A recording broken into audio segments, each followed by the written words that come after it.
I'm the general manager for Sodexo here at Virginia Wesleyan, and been here about 20 years, and anxious to hear what you all have to say today. Matthew Smith, I am the operations manager here with Sodexo.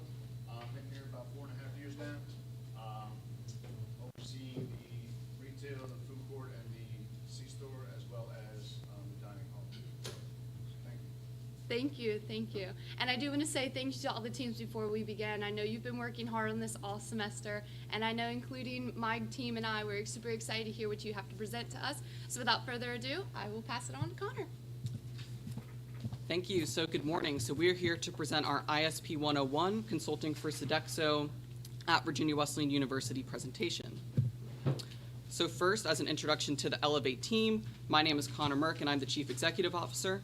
My name is Raj Cortala and I'm the Chief Technology Officer. My name is Acacia White. I'm the Chief Information Officer. My name is Pedro Bray. I'm the Chief Financial Officer. I'm Andrew Bastianos and I'm Chief Marketing Officer. Hello, I'm Raven Bradshaw. I'm Chief Communications Officer. Awesome. So for our project description, Elevate seeks a partnership to support Sodexo's continual improvement and achieve higher ground for their business. So first, I will give a little background of the Sodexo operations at Virginia Wesleyan. So Sodexo began taking over operations in the early 2000s, and there have been many recent construction projects on campus in the past few years, with the complete renovation of the dining hall, the addition of Brock Commons, which we are in today, and also the opening of the Coastal Market. And you can see a picture of the ribbon cutting ceremony on that slide. Sodexo also proved to be extremely adaptable and flexible throughout COVID-19. At the height of the pandemic, they moved to a 100% takeout option for the campus community, and then as things began opening up, the tables and chairs were able to be spaced appropriately to continue the operations. So for current operations, there is breakfast, lunch, and dinner during the weekdays, and also brunch and dinner on the weekends. Also, students select their meal plan usually at the beginning of the semester or the beginning of the academic year. And next, I will move it to Diraj to speak about our proposal. So our proposal is revolved mainly around 4 things. 1, making suggestions to the app for Sodexo that's already under production. And 2, revamping the pickup option that already exists. And 3, making tutorials of all our additions and the new pickup option so all the students can know about this and share these tutorials through social media. So if we want to look in detail about the app suggestions, 1, accurate menu, very bare bones thing. We just want to make sure the students know every single thing that's available to them to eat on campus, which includes the grill and the caf. And then nutritional information, so next to every item, we want to be displayed everything that's going to a student's body when he eats that. And then 3, photo of the main menu item each day. So whatever is like the meal of the day that the chefs think, so we want to take one appetizing picture of that and just post it so it might act as a small nudge. The student eat on campus instead of somewhere else. And here at Elevate, we believe that consumer information, in this case, student feedback, is key for the success of Sodexo's dining services here on campus. So we intend to achieve this by sending out a push notification survey after meals, which will have a 1 to 5 star rating that students can choose to rate their meal out of, and also an optional comment section in which they can describe what particularly went well or went wrong with their meal. Now I'll be passing on to Acacia. So what we're proposing is a pick up and to go style option, which you see here with Catom is a 12 compartment thermal locker. So relatively speaking, we could fit about 48 of our green to go containers in there. And it's going to be very reminiscent of the Amazon Hub Locker, also known as Parcel Pending, to all the students' emails. That's down in the Batten Center. So students will use the app they will use the app to make their order, and that'll actually be equivalent of a meal swipe. And then they're going to be given a 5-digit code. So when they get down to the locker, that meal swipe will officially be taken away from them, and they're going to put their 5-digit code in, or even a QR code, and the locker will open up for them. And then a real-world example of this is actually going to be the Aramark and Penguins partnership that they had within their arena, which is going to be this photo right here. They actually have the exact same setup where customers that make their order online, they have the code and they come and pick it up. And so moving on to some of our social media suggestions, what we're suggesting is to make it a more personalized experience would be meet the staff. So every staff would have a nice picture and a nice little paragraph bio inside of their post. and then a daily menu item, whether it be breakfast, lunch, or dinner, just to show what the students would be eating. And then any announcements that students would need to know. So a prime example would be the recent Crab Shack night that we had. Not many students were aware that they had to actually pay $5 to receive the specialized plate of food. And then also for the app would be a new student orientation and tutorials on how to actually use the app and how to get around and things of that nature. And I'm going to pass it over to Peja. So my group and I created a survey to get to students, staff, and faculty at Virginia Wesleyan, which totaled to 69 responses. First, we asked, are you a student, staff, or faculty? 88.4% said they were students, and 10.1% said they were faculty. We asked if you are living on campus, what meal plan do you currently have?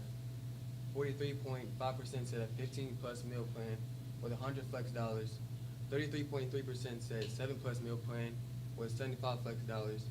And 20.3% said other. We also asked, which meals do you typically eat at the Boyd Dining Hall? 13% said breakfast, 75.4% said lunch, 56.5% said dinner, and 11.6% said other. Lastly, we asked the students, staff, and faculty at Virginia Wesleyan on thoughts of a possible pick-up to go order at Boyd Dining Hall or grill. 63.8% said they will love it. 30.4% said it would be an okay option. And my team and I also took the initiative to set a meeting up with Tim Lockett to get a greater understanding of operations and goals of Sodexo. Now I'll be passing it off to Raven.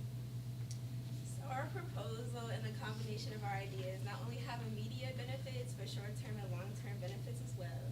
Some of the immediate benefits are greater convenience, better personalized experience, the dining hall won't be as crowded, it eases worries about food, and you were able to meet more of your dietary needs. Short-term benefits is greater connection to VWU, a stronger sense of community, being more efficient, and providing more jobs to attracting better talent. Some long-term benefits are to have more of a positive impact and reputation and provide a unique selling point to prospective students. And I know me personally and many of my peers, what the dining hall has to offer is a big part of why you choose a school. So our ideas gives a new incentive to new students to join the school, which also means more meal plans and more money for Sodexo. Here's our market analysis. There's a lot of competition in Norfolk. There's some in premier outlets, Chick-fil-A, Moe's, Taco Bell, Cookout, Mod Pizza, Chipotle, and Five Guys. Competition in the food provider sectors, Aramark, Center Plate, and Compass Group. And our target market is current and future VWU students, staff, and faculty members. And our proposal's impact is keep current customers on campus, attract new customers and new students, and encourage current students to up their meal plans. Through a lot of research and conversations with Tim Lockett, we decided to make our goals around Sodexo's time plan. On May 2022, test run pre-ordering for the Coastal Market and the Harbor Grill. Fall 2022, we'll open up pre-ordering for the Coastal Market and Grill for the entire community. And by spring 2023, open up pre-ordering for the Boys Center and Food Lockers. Our marketing mix. Our product will be pickup options at various Sodexo operations at VW. The way we'll be promoting is about flyers, social media, and tutorials. Our price will be in our finance section, we'll be talking about shortly. The place we want to target is Boyd Dining Hall, the Harbor Grill, and the Coastal Market. Now I'll be passing off to Occasion. So our finances section is actually our best estimation based off of research and our recent meeting with Tim Lockett. And if we are chosen with Sodexo to partner with them, we definitely fine tune this to better satisfy their financial needs. So for the app suggestions, the survey and review of meals, that's going to be very free. Utilization of an on-campus dietitian would actually not only bring more value to the school as a whole, but also bring in more prospective students to the campus. A dietitian could have personalized meal plans for athletes, students, or anyone who just wants to have a better overall healthy lifestyle. And we came to a 44 an hour payment because that's the general amount that dietitians usually get paid. That's the basis amount. Then for the pickup and to-go style option, 12 compartments was actually a happy median, and the price tag is around $20,000. The other options were 4, 12, or 24. So the 12 allows us to get a bit more bang for our buck and also allows us to have a dedicated row for allergens or dietary restrictions. And any food that is left over, we could actually partner with the homeless shelter to give them leftover food. And then tutorials, materials and to print out flyers and PowerPoints are, for the most part, free except for paper when it comes to flyers. So that's how we came up with $20. And then we actually are proposing for hiring another work study individual to run social media and any other content creation. That's how we came up with the $11 an hour. And then utilization of Canva and the Hootsuite application is free to make things a bit more fun. And now I'm going to pass it on over to Connor. Yes, well, thank you very much for listening to our presentation today. We believe the culmination of the social media content, the app suggestions, the pickup and to-go option, the tutorials will situate Sodexo in a stronger financial situation for the future. And we welcome any questions.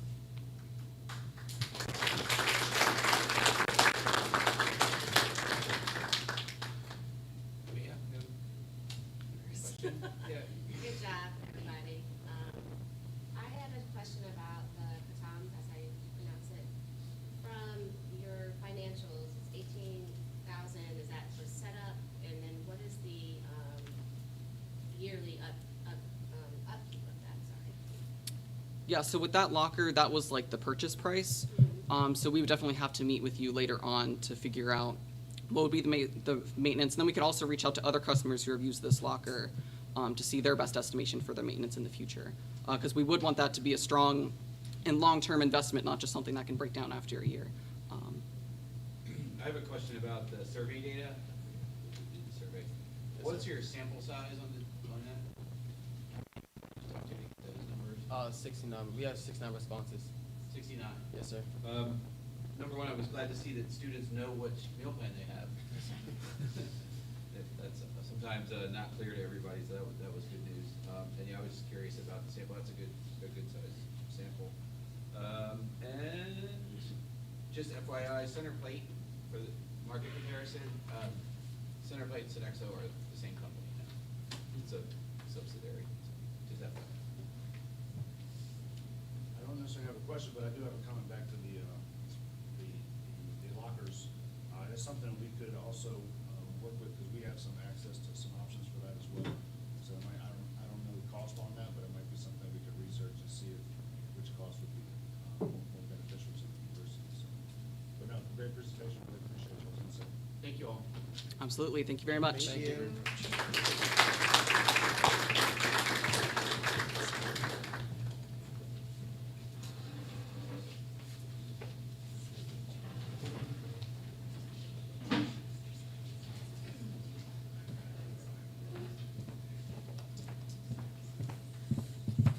Thank you.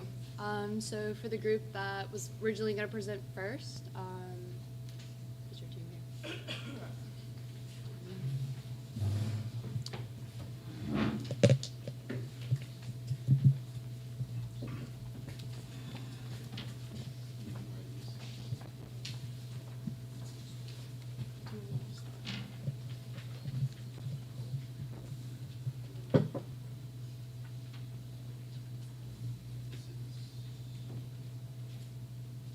Hi, and welcome to our presentation for ACE Consulting, where we are going to implement the idea of using the circuit program.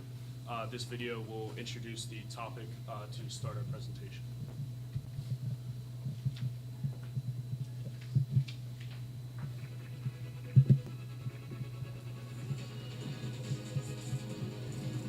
Are you giving your athletes the power to perform?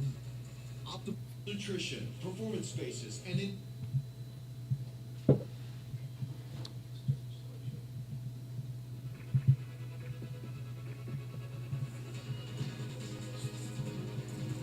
Are you giving your athletes the power to perform?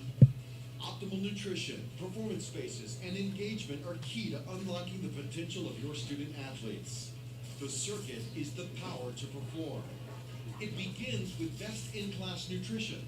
Recipes and menus are designed to maximize athletic performance, help fight fatigue, recover from injuries, and perform on and off the field. Understanding the nutritional needs of high-performing athletes is both an art and a science. The circuit's science-based clinical approach to nutrition was created in collaboration with renowned experts Chef Andy Williams and sports dietitian and nutritionist Leslie Bonsi. Managing performance spaces helps create the right environment, but there is more.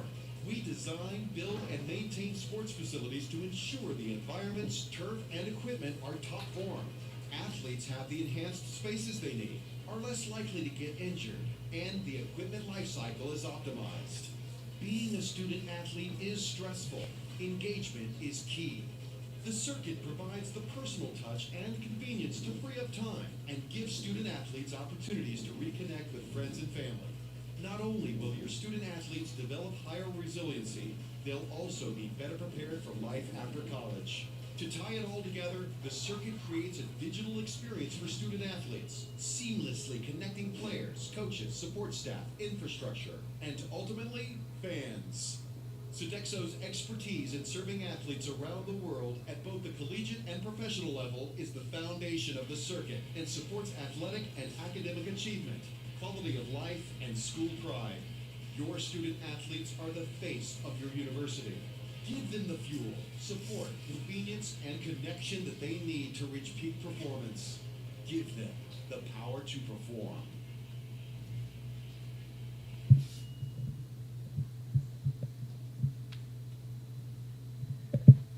So, to start out, we are ACE Consulting. We are experts in our field, experts in your facility. And to start out, we will meet the team. So, first, we have our Chief Operations Officer. That is me. I'm Alex Smoot. I am a business major. And second, we have our Chief Financial Officer, who is Dom. His major is undecided. We thirdly have our Chief Executive Officer, Suzanne. She's also a business major. And last, we have Aaron. He's our Chief Marketing Officer, and he is also majoring in business. Who we are. So basically, we are a young generation of aspiring minds wanting to make a difference to the lives of D3 athletes and D3 students, student athletes, of course.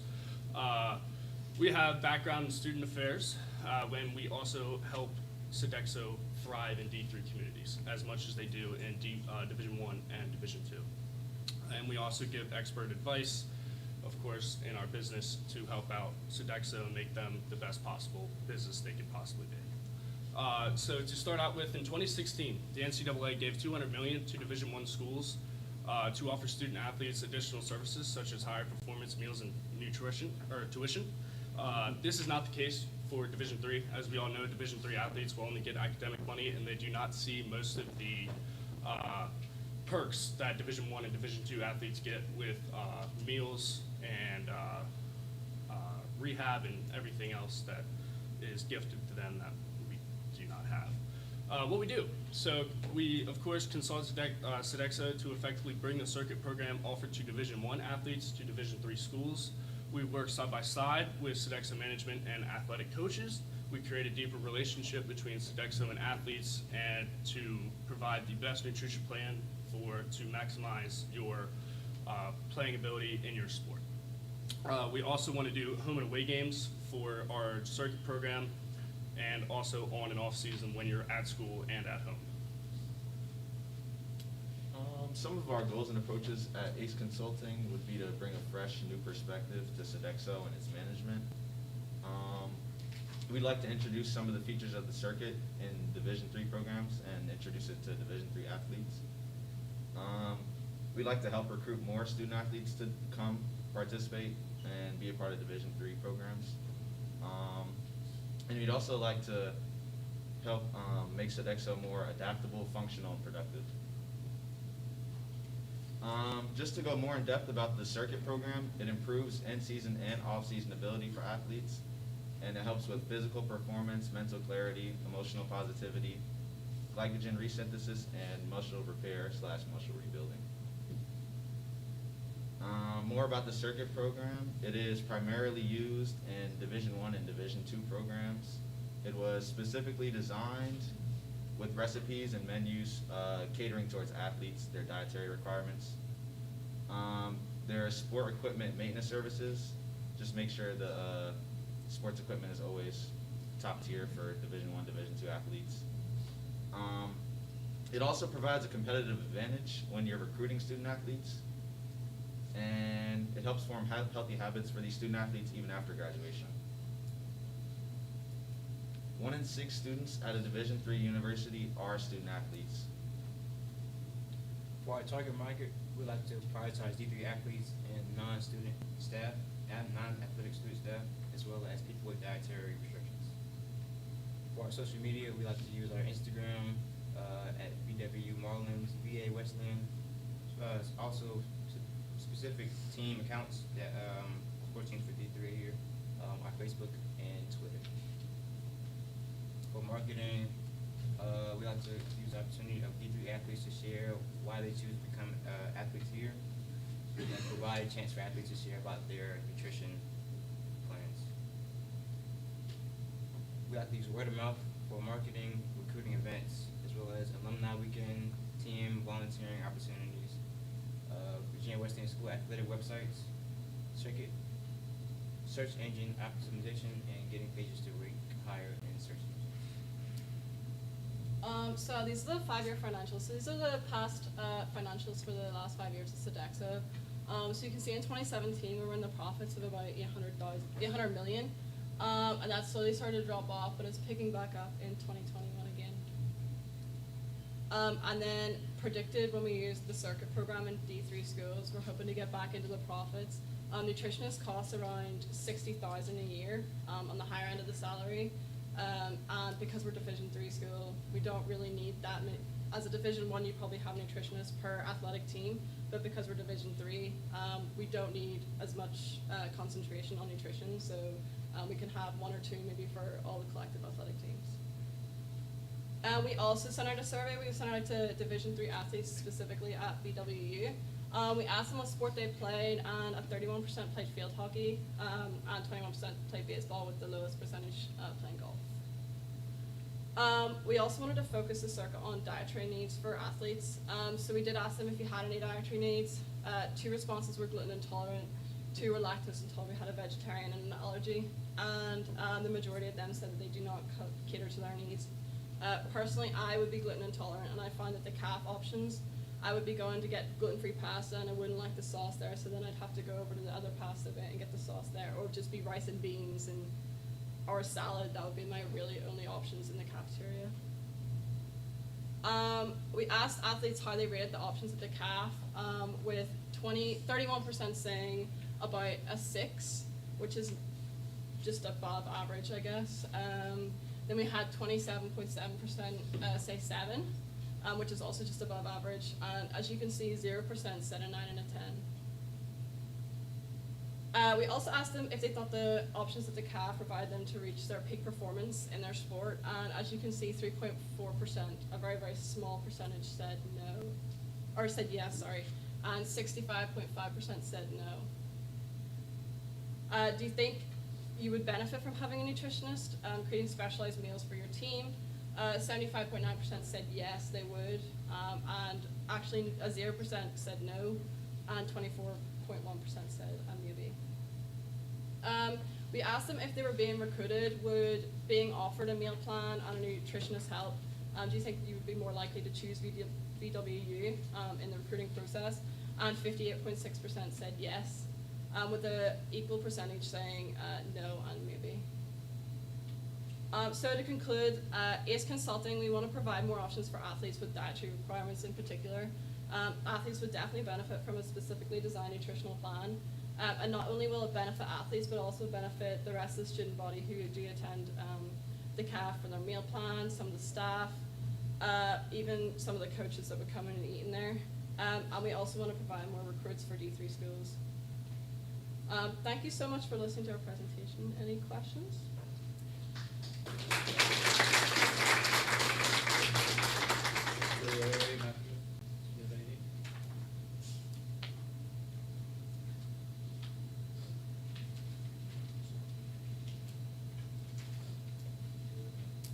I have a question about the financial part.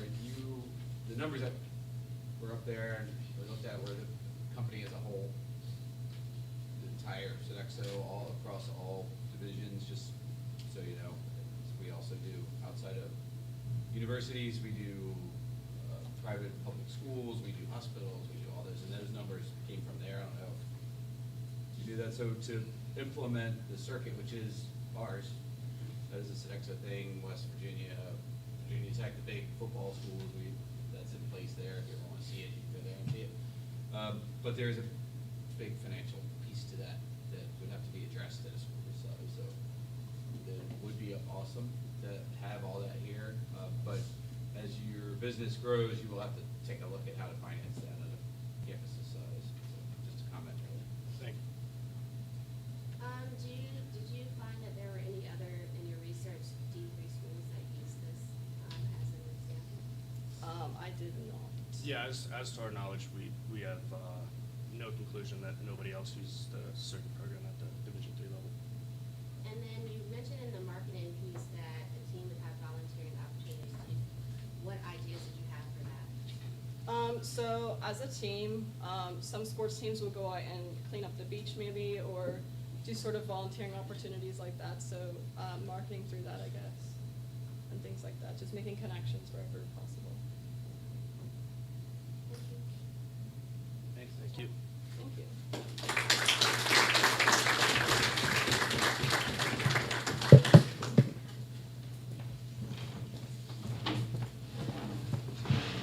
Thank you. And now if the third group would like to come up. Okay. What is there? Okay.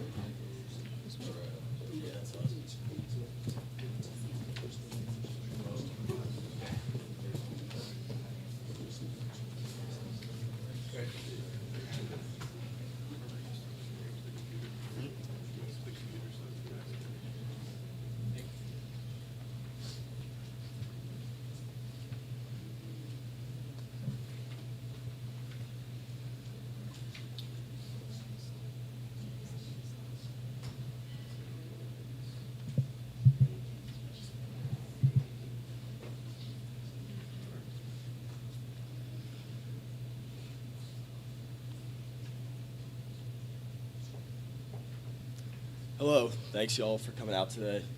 We are Team A Enhancement, and we are implementing the cashierless coastal market. My name is JD Robinson. I'm Blake Cunnington. I'm Turhan Aman. Alyssa Lane, Milwaukee Big The overview of the cashierless technology will remove the hassle of waiting in lines at the coastal market, waiting on a cashier that may not be in the store at that particular time, feeling judged on large purchases that you may make at certain times throughout the day. The store could be crowded as well with the pandemic going on, the COVID-19 worries with the packed stores. We want to limit the amount of people in there and make it safe for the consumers. This will benefit Sodexo by increasing profit and decreasing the labor requirements.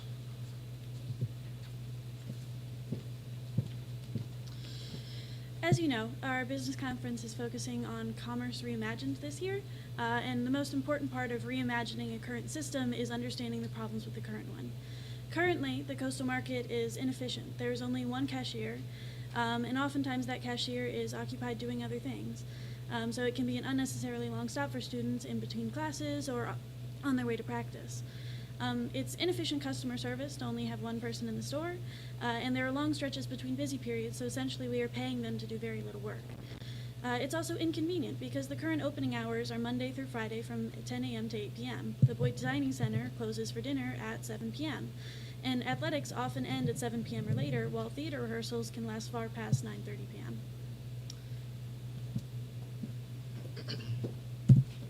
p.m. So the next slide shows which audience we want to target with our cashierless technology, which is specifically the students of the Virginia Wesleyan University. These are at the moment not able to get food on campus on weekdays after 8 p.m. because then the Harbor Grill closes, or even earlier on weekends at 7 p.m. when the CAF closes. So the alternative is to order food online. So we identified as our competition the 4 big delivery services: DoorDash, Uber Eats, Postmates, and Grubhub. On the next slide, we set those 4 big delivery services in comparison to the coastal market in 2 different aspects, which would be waiting time and price. As waiting time, we identified for the coastal market the time for each student to get from their dorm to the coastal market, and we think that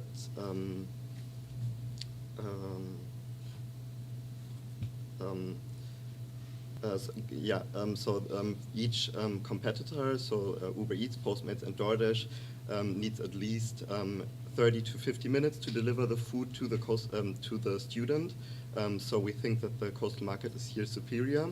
And also in terms of price, we think that the coastal market is superior because each of the competitors charge at least a service fee of 20% to deliver the food and up to 40%.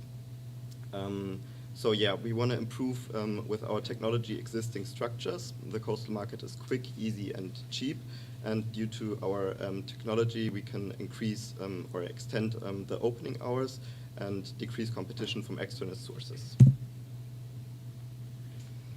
So now on this slide, we are showing our cost analysis and how the technology benefits the revenue.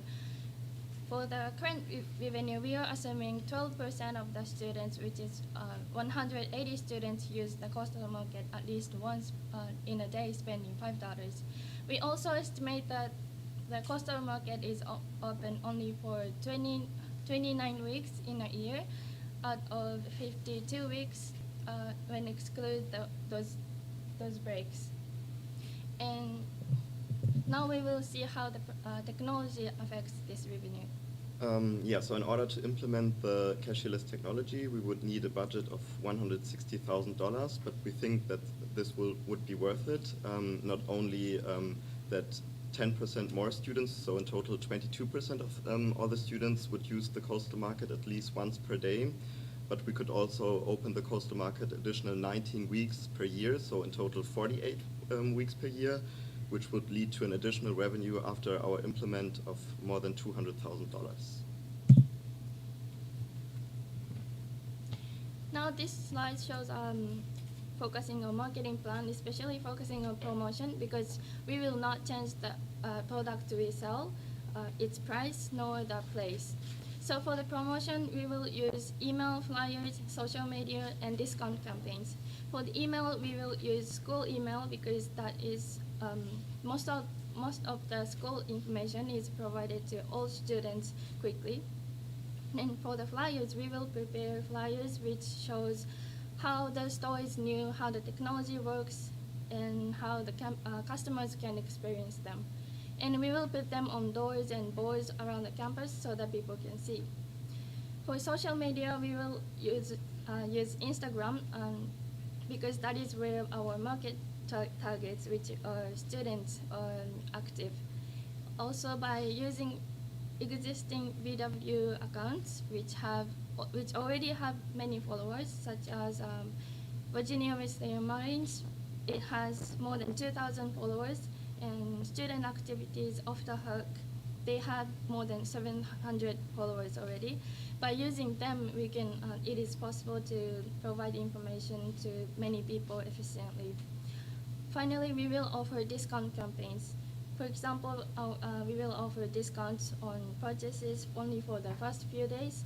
Also, we can cooperate with the student activities and to provide gift cards through their events, which can be used at the stores.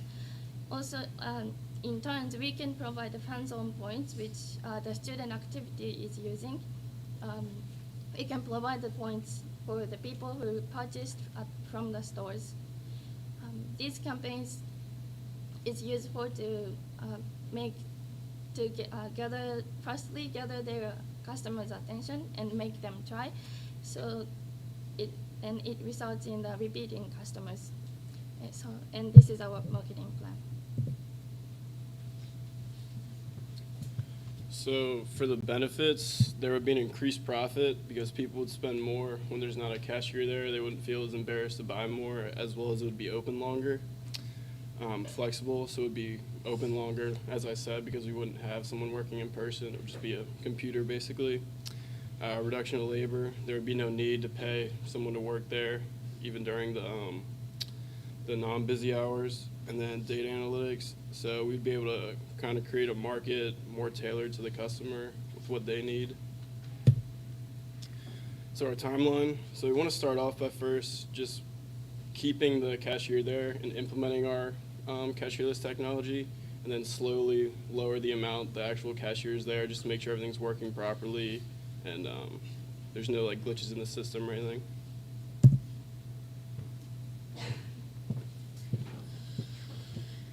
Cashierless technology in the coastal market would increase the convenience, the efficiency, and the profitability of our coastal market for both Sodexo and Virginia Wesleyan as a whole. We at Enhancement believe this is an investment in the future and the best way to drive consumer success and reimagine commerce. Thank you so much for listening to our presentation. We hope you enjoyed it. Thank you very much.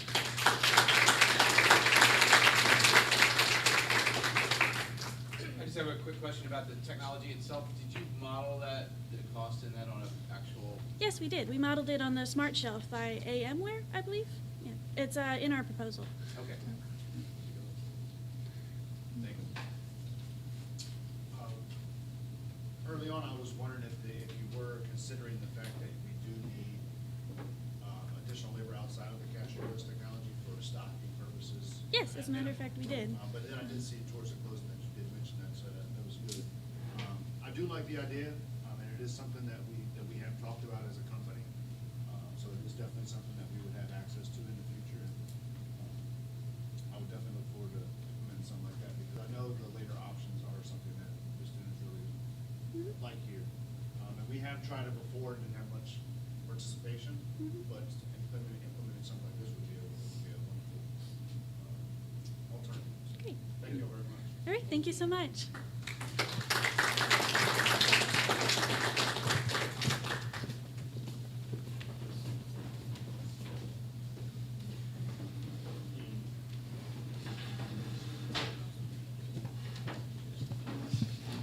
Thank you. Now we'll have our fourth and final group. Okay, thanks.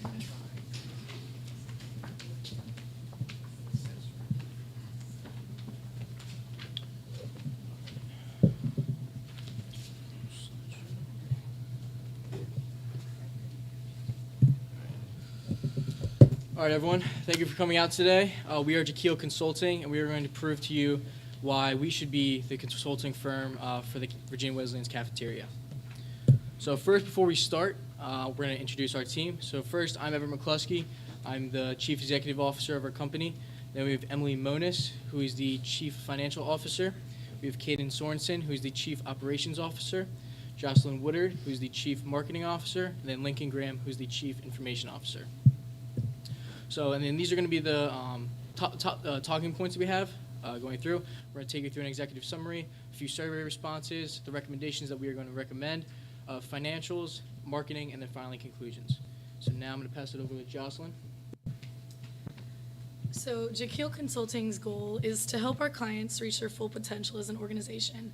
So what that means is looking at what they do right and what they can improve on in the future to improve on the company that they work for and their clients as well.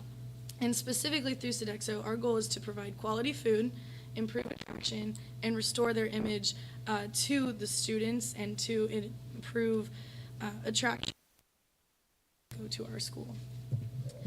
So company overview is the Bite app. That is something that's already in place, but we would like to add to that and make it easier for students to use.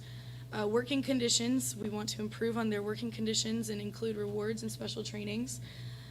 Extending hours, so due to data that we gathered, there was emphasis heavily on long hours. People who just don't want to eat dinner before 7. And better opportunity for employees, customers, and staff. And then their service description, we would like to change that slightly to offer new opportunities to attain food and pay. So that would be ordering ahead and picking up, and then being able to pay through the app with newer technology. And then service options, doing more of a buffet style. And yes, there is COVID-19, however, we are getting out of that. So we would like to start implementing a more buffet style service to make things quicker for students and not have to wait on the people serving them, and then also to be able to get their own size portions as well. So now I'm going to pass on to Everett, sorry. So this slide we have, we basically looked over the industry overview for Sodexo. We looked at the marketplace and then the competitive advantage. So for the industry overview, we kind of did a little bit of a deep dive into what we believe the good qualities of Sodexo are, which we believe are the culture, the diversity, and the quality. And some of the improvements that we believe that we can bring are pricing and customer service. And so look at the marketplace. Obviously, we have the students and faculty of Virginia Wesleyan, but what we're going to do is mainly target student athletes because they have specific nutritional needs that need to be met in order to play at peak performance. And for the competitive advantage, we believe that these 4 points right here can really separate Sodexo from a lot of its competitors. Very good quality of food, an efficient application that can be added on, an excellent culture, and pricing, of course. And so now I'm going to pass it over to Caden. So here at Tequila Consulting, we ended up sending out a Google link with a couple questions for all students here at Virginia Wesleyan to answer. And we did end up getting 78 student responses, and out of these 78 student responses, 64.1% of respondents did say they would use the Bite You app to pre-order meals. 70.5% of these respondents said that they were still hungry after eating in the cafeteria. And 88.5% of respondents stated that they don't use the Bite app now. But also, a majority of these respondents mentioned that if the quality of the food options for vegans and vegetarians were better, and if the cafeteria hours were longer, that they would be more willing to go to the caf more. And then one of the questions that we did get a lot of feedback on was, how would you change the caf if you could? A lot of people were saying longer hours for student athletes, or some students also have night classes, and once they get out of night classes, they can't go to the cafeteria anymore. Some other students said 9 out of 10 times the app is inaccurate and I've stopped eating at the caf altogether. And another big one that we did see was bigger portion sizes. Now we'll be passing it off to Jocelyn. So we asked 3 universities outside of Virginia Wesleyan about their food services and what they do for their students. And one of the major respondents was UCLA, who's actually ranked #1 in dining services in the 2021 meals. And what we got from them, their feedback, was that they provide a restaurant quality experience and they take pride in the meals that they are serving and the portions that they are giving. And then they're on a swipe system similar to ours. However, students are able to use a meal swipe and then come back within the same hours. So that was another improvement that students would like, is as a student athlete, like, they can swipe before a class, but then they won't be able to go back into the cafeteria to get food after their class if that hour that they had already swiped in is not up. And then they make homemade meals from scratch by employees, and these employees are trained through a certification of excellence, which we will talk about in a future slide. And then they also do kitchen and live stream menus on their TVs as well as their apps. And we just wanted to provide this image. So this is a screenshot from a student at UCLA. This was their dining from last night. And they, as you can see, there's bigger portions. These are meals that you would want to take pictures of and share with your peers. So that's something that we would like to improve on with this training of excellence. And I'm going to pass it on to Emily to continue. So another thing with reaching out to we did reach out to the top 5, which we did only get responses from 3 of them, which were St. Norbert and a Catholic college and UCLA. St. Norbert is the 4th on the list, and we wanted to get with UCLA, it is a big scale, but obviously we are not UCLA. We are a smaller scale, and we want to implement a small scale approach from a large scale. St. Norbert does a similar thing that we wanted to implement, like a mobile order system. So that's one of the recommendations that we wanted to use.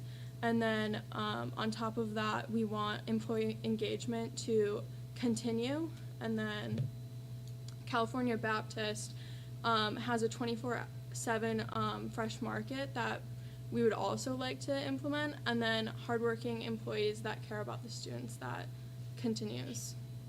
And then, okay. So we came up with 5 main points for our recommendations, and they are: 1, to better train the employees, we want to improve the quality of the food, extend the hours, advertise to students, and use the data that we have collected. So for better training the employees, as Jocelyn mentioned earlier, the Certificate of Excellence is a program that all of the Sodexo employees and chefs will go through, so they have the proper training to prepare the food in a way that the students will enjoy. And on the second one, we want to improve the fluidity of the meal plans. So, for example, if I wanted to grab lunch before my midday class, I then could not eat again in that same lunch hour or I just couldn't. I couldn't eat again. I would have to wait all the way until dinner. And then three, we want to improve the Bite app. So we want to implement the order ahead function, and we would like to improve the app menus so they are better and more accurate. And then fourth and lastly, we want to accommodate the students more with the self-serve options and extend the hours past 7 p.m. And here's Jocelyn again for the marketing. So marketing is going to be a very big portion of what we would like to implement, since marketing is how you get the word out there and get students to come in. So with the Bite You app, we obviously want to promote the benefits the app has for the students through Instagram, Snapchat, and Facebook, since those we have found are the three biggest social media platforms that students are using right now. And through the Bite You app and Instagram, so we want to provide better aesthetics for students to see that the cafeteria has what they want. And when they look at these promotions and advertisements that the students see, they're like, that is where I want to go to eat. Instead of thinking like, oh, that doesn't look great, let me go to Chick-fil-A, as an example. And then we would also, with an advertising desk, we want to change the way that we do this in a sense that the advertising desk would have QR codes, because I know as a student, I don't always have time to stop at a desk and listen to what they have to say. And so with QR codes, students can walk up, scan it, and either get a video or a quick little blurb about what the desk was talking about, so that they can look at it while they're walking to the next class, or when they get there, take a peek at what they just scanned. And then same with flyers and posters. Instead of sitting there and waiting to read the whole thing and taking up time, instead of walking, you can scan it, have it for later, read it, watch a quick video. And advertising is going to be big because obviously technology is huge right now, and that's all students do, right, is social media. So with that, it will just bring more student engagement. And so with online advertising, something that we wanted to add to the Bite You app are weekly food surveys. So that means that there would be a survey about what food was being offered that week, and students can rank it, whether they'd eat it again, if they ate it, or if they would not like to eat it again. And then there would also be new recipe surveys or new recipe comments on there where students can mention something that they do like and that it would be nice if they saw that in the CAF.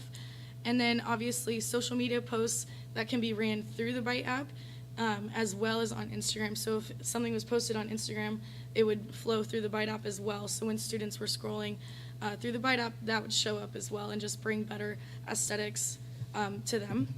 And then obviously, as I mentioned, physical advertising with flyers and posters. Something that would be that we'd like to implement would be free samples of new recipes that were being implemented. Obviously, with COVID-19, this is something that we'd have to work towards and make sure that people are comfortable with. And then word of mouth. So word of mouth obviously is the biggest thing that can make or break. So if I have a friend that tells me, oh, the CAF was great that day, obviously I'm going to want to go to the CAF, right? So we suggest that Sodexo sets aside $4,000 to $5,000 each semester for these advertising needs. Obviously, you might not use it all one semester, but that is a good portion to make sure that students are reached out to and cared about through advertising. So now I'm going to pass it on to Emily to speak of financials. For our financials, this is what we cost for our recommendations and our time. Through market research, we came up with our number, $750 per day, and we consulted for about 90 days. We researched a bit and found this number through, obviously, we're not consulting UCLA, so we used like a smaller approach and downsized a bit. And then to implement the certification of excellence, we charged $200, so this is the grand total. And then conclusions, Brett? All right, so basically to sum it up, we think that these three services that we can provide and help the cafeteria is increase customer satisfaction, improvements to the app because technology is so important nowadays, and have employee benefits with rewards, training, new attire, etc. And we thank you for listening, and if anyone has any questions, please let us know.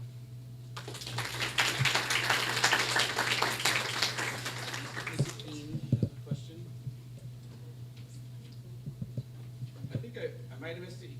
You could help me out here. I saw that for financial, you talked about how much it costs for you all to give us that advice, basically. I didn't see anything about the cost of implementing those things. Did you think about that in your discussions, or is it in your proposal? Maybe I just didn't see it yet. It might be in the proposal. It is. Yeah, I'm pretty sure it is, Okay. yeah. We'll take a look at it. Okay. I just had a quick question with the schools that responded to you that have longer hours. Did you happen to get any participation rates based on being open longer by chance? We didn't ask questions specifically toward that, but I mean, if There's about yeah, 40,000 people at UCLA, so. yeah, if I had to guess, probably Right. higher than That is one of the a things, lot. obviously, there's more students, so more students are gonna attend at those hours. And yeah, obviously, it's gonna cost a little bit more money to stay open. So that was something that we had to look at, but we did not get any of those numbers from UCLA. Thank y'all very much.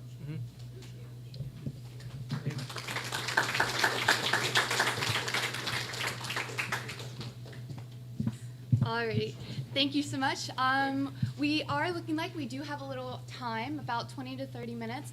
I know that it might have seemed a little rushed and everybody had a lot of information, and I know the judges and some of the groups have had some time to sit down. So if there were any questions amongst the audience that they had that had came to their mind and like to address now, we have plenty of time. Judges, if you had thought of anything or briefly had looked over a proposal and had a question, you may also address it to any of the groups, 1 through 4.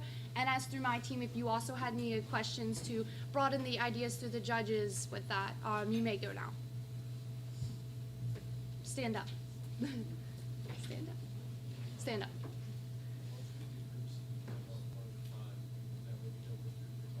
Okay, so the first group, if you would like to come up, Connor, your group. And just for any questions that they had asked.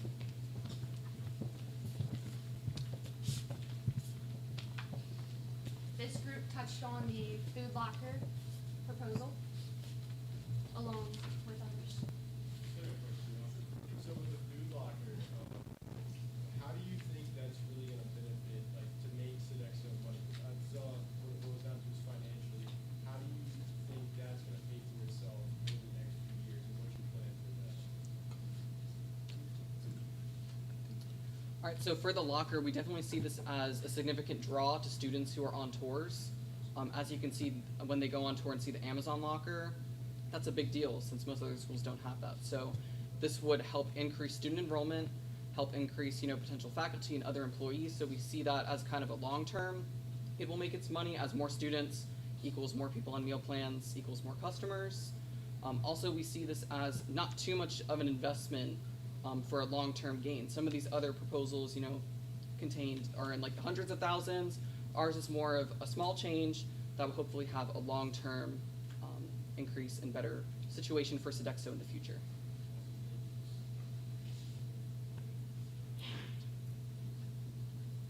Okay. Thank you. And as for the second group, if you would like to come up.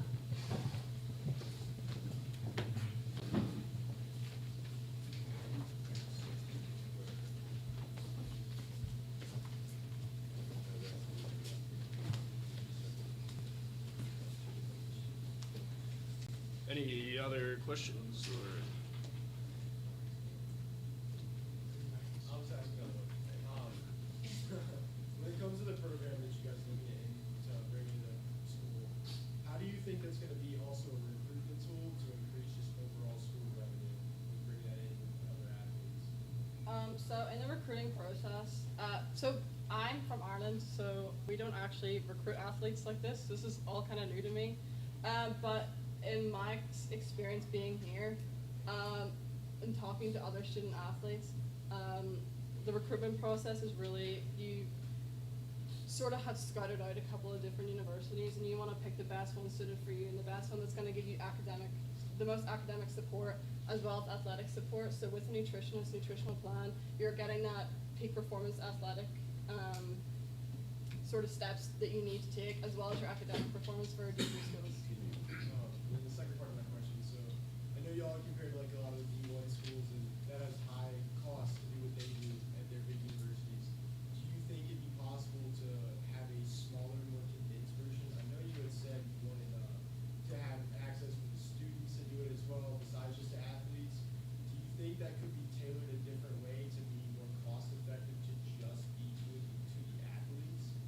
I think we should, there's definitely a possibility of that for running like two different programs. One that's different for student athletes, just comparing them to what sport they play. Of course, like if you're playing golf or field hockey, like the mechanics and everything are definitely going to be different, and your nutrition can definitely affect that. So yes, to answer your question, we could definitely run a program where there's a program represented for athletes, and then another program just represented for regular students that just go here for academics. Oh, thank you. I do have a question. Not this scary. Not this scary. So I was noticing through your proposal that your target market was very low. Your survey questions and responses were also very low, targeting towards 29 responses, if I'm correct? Yes. Yeah. So out of the 1,622 people that we have here, you received 29 responses. So that was kind of a low number, and for the target market of the school, you're shooting towards athletes, which I do clap to that towards the student athlete body here is very large. But have you also taken into consideration that a lot of them don't eat at the calf because most of the student athletes are up in towards age where they don't have a meal swipe plan, where they have only a few selective meal swipes which they will use when it is convenient for them. So for that large money that you were looking and asking, say, like towards the grants, do you think that program would be too large for Sodexo to bring into the school, knowing that your target market is very low? Well, it's not only going to be implemented into the meal plan. This is also like a pack that you can take home, implement it into that. We're not just offering food options and nutritional plans. It's also service options. So we want to maintain equipment. We want to help maintain the fields. We're going to implement just elements of the circuit into the D3 school. Obviously, because we're a smaller school, Division III level, we focus more on academics and athletic, but that shouldn't be the case. We should be focusing on both of them together.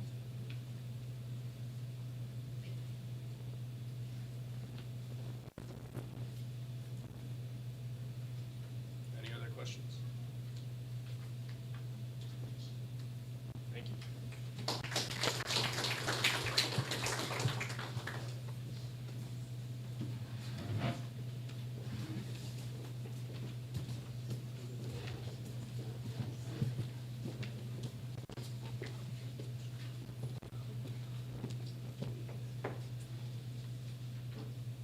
So I got a question else. So about the cashierless system next door. My first thought I had is, okay, so it's had a good plan. One main concern I had is how do you prevent theft? The way that this particular system works is very similar to the way that the Amazon cashierless system works. They have sensors not only on the shelves themselves that hold the items, they also have cameras that they don't track the individual person, like it's not facial recognition, but the system like assigns a number to each person, so they see exactly which number picks up which thing from which sensor. And then some of these systems even like automatically add it to your account as we walk out. So that's the sort of system we want to put in place specifically to prevent theft. But it's a very intricate process. But basically, camera makes person that walks in number one. Number one picks up sensors 3, 5, and 76. And then they have those items, they walk out, and they are charged for 3, 5, and 76. So my second part of the question is, so with that technology, obviously we all know here at Wesleyan, people travel with packs. Mhm. So how is that system going to do that manual? Say like if I walk into the coastal market with 7 of my friends, and all of us are walking in, and it's multiple groups there at one time, is that system at the point where it can handle that completely? It should be. This system is also used in grocery stores, specifically in like I believe Switzerland is where it comes from, like a European grocery store. And since it has more than one camera, it should be able to capture your 7 group of people from all angles. So there shouldn't be any issues with it not being able to pick up a certain person, picking up a certain thing. Sure. Any other questions? Is that technology included into your cost? Yes, it is. All right, thank you so much.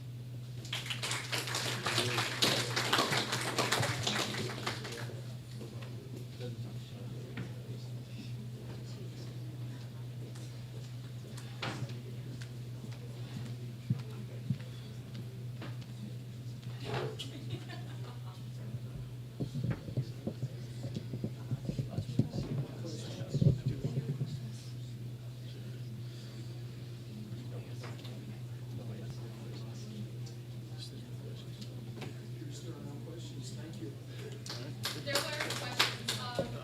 Sorry, I wanted to ask it very formally. Do you feel as if your idea is tied into what everybody else was presenting on? In what way? And the way of wanting to present Sodexo with the idea of being more efficient.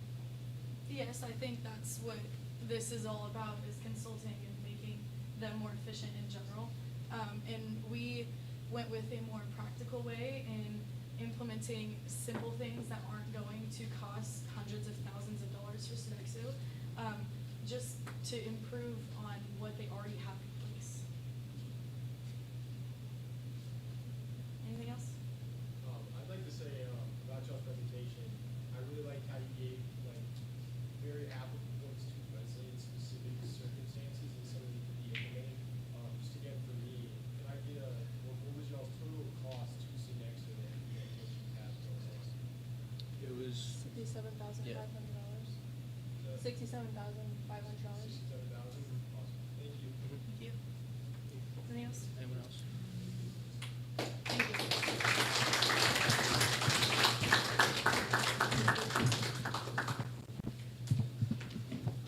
Alrighty. So with that, I do want to thank the teams for your time, your dedication, and we greatly appreciate you definitely coming here and doing everything that you did. I also want to thank Professor Fatima, of course. Without his class, without you here, it wouldn't Shark Tank and ISP and the business conference itself wouldn't be what it is without you all. I also want to thank the judges for taking time out of your busy days to come and do this. We appreciate it every year, and we hope to have you back every year after, once we're gone. I also want to thank my team again for being here and really putting on this. It's been a great conference. Today is the last day, but today is a full day full of guest speakers, which I do hope that you stay. We have one coming at 10:30, and she's absolutely amazing. We have another also coming at 2:30, so you should really come and stay for that. And we also have a workshop that will be talking about interviewing if any of you are looking for jobs of such. We also be live streaming this if you do happen to miss it, so you can go back and watch that. And we hope that you are able to join us for the closing ceremony, which the winners will be pronounced. It will be starting at 10:30, so I hope you all can join. We also have a guest speaker that day starting at 9, so hope you all can be here for that. And thank you again.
Hello, and welcome to the Marlin Business Conference, Commerce Reimagined.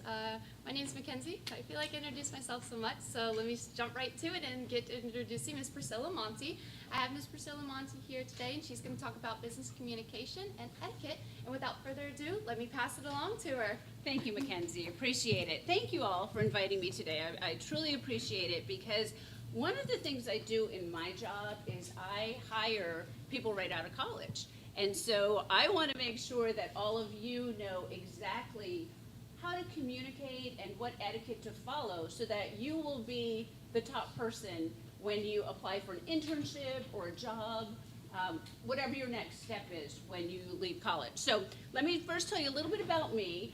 I have a master's degree in broadcast journalism from Boston University, and before that I received my bachelor's degree from Franklin and Marshall College, which is in Amish country in Pennsylvania. And so I went from there to Boston. So big change, big change. I have 20 years experience as a TV news anchor reporter, covering stories throughout the world, really, all over the world. But basically I started in Boston when I was in graduate school, and then I moved to Maine, Connecticut, Pennsylvania, and landed here in Virginia, where my husband and I decided to stay. And we had a wonderful son. Some of you may know Charlie. He is a sophomore here at Virginia Wesleyan University. He is a music major, and he's in the pep band. So you may have seen me at the pep band performances, at the basketball games, or you may see me on Monday and Wednesday nights when I pick Charlie up after band and I bring our brand new little baby Corgi to run around on campus. So the Corgi attracts a lot of attention these days. I am currently Senior Vice President for Programs and Communications for the Hampton Roads Chamber.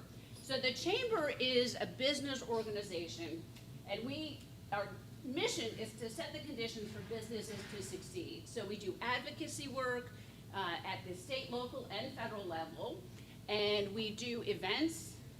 Dr. Miller has been attending a lot of our events recently. We just finished our State of the City series where each mayor gives his, it's like the president does the State of the Union, Dr. Miller does the State of the University, each mayor does their State of the City. So we do things like that on a very large level. We had, I think, 900 people at the one in Virginia Beach.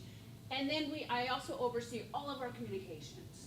So I oversee the written communication, the verbal communication, all of the scripts for all of our events, lots of ways to communicate in business. So when you look at how do we communicate in the business world, it's not all that different from the academic world. Written, verbal, nonverbal, and now we have to add in virtual because that is a big component of how we communicate these days. So I know that you guys have been fortunate because you landed during COVID. You are probably experts at virtual communications. Those of us in the business field, we had to learn how to do it. And it was a challenge. Those first couple months on Zooms and Google Meets, they were rough. They were very rough. And not a lot was accomplished. So you all are starting out ahead of the game because you already know how to do all of that. So when you talk about written communication, okay, I'm a big fan of Lady Whistledown and all of that. But you don't need to go that formal. You don't have to be dearest reader, right? But you do always want to err on the side of being more formal than you think you should be.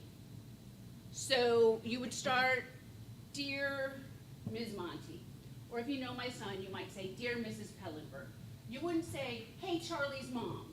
Even if you know me, you want to, if you're applying for an internship or a job, or you want a reference, or you want to do business with me, you want me as a sales client, you want to err on the side of being more proper than not. So, Dear Ms. Monti, Dear Mrs. Pellenberg.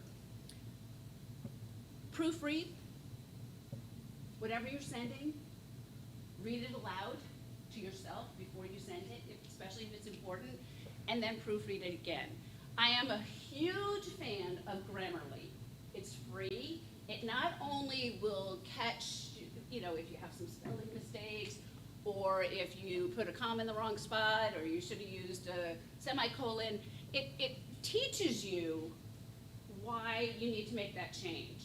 So I'm a huge fan of Grammarly. I don't know if you're allowed to use Grammarly for your classes, But when you get out into the business world, just it's free. Just put it on your computer because it makes a really big difference. And you'll notice the more you use it, your brain really starts to think the way that Grammarly thinks, and you'll realize that, oh gosh, last week I had 5 errors, this week I only had 2.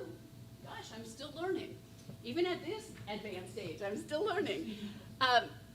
When you're sending something, like Lady Whistledown knows her audience, right? It's the people of the tongue. It's the people the upscale people that she deals with every day. She's not sending that to the people who are working class, right? She's got a very specific audience. So know your audience. If you are sending something to Dr. Miller, right, you're gonna be very, very formal. If you're sending something to your teacher, you may be able to be a little less formal, but not too much. If you're sending something to Mackenzie because you want to make sure that you're part of this conference, you can, do, hey Mackenzie, just want to make sure that I'm supposed to be in the Joan Brock room at 10:30, right? You can do that, but you wouldn't want to do that to Dr. Miller, right? So it's really important that you know your audience. All right, it's really critical that in any writing that you do, you don't use slang. Because what you think might be funny, the other person may not. And that's writing, right? So that's gonna live forever.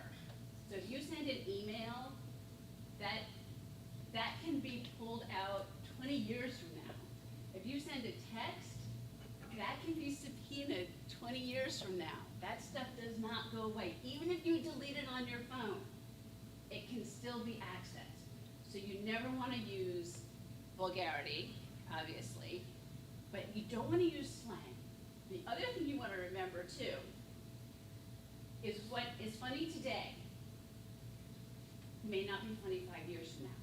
So if today you sent something, you saw a really funny GIF or something that was about Ukraine, right? Say you just thought, oh, that's really funny, and you sent that, but then 5 years from now, you're applying for a job that they're based in Ukraine, or one of their biggest clients is based in Ukraine. That could come back to haunt you.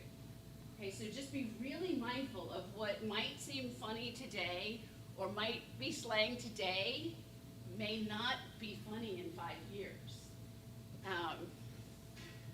Because everything changes. The other thing, be really careful not to be overly personal. So again, if you're sending a letter to Dr. Miller, you wouldn't want to say, hey, Dr. Miller, saw you in the gym. Boy, that six-pack's really coming along, right? You might say, it's important to refresh someone's memory where you maybe last saw them. So you might say something like, hi, Dr. Miller, I'm contacting you about the business conference.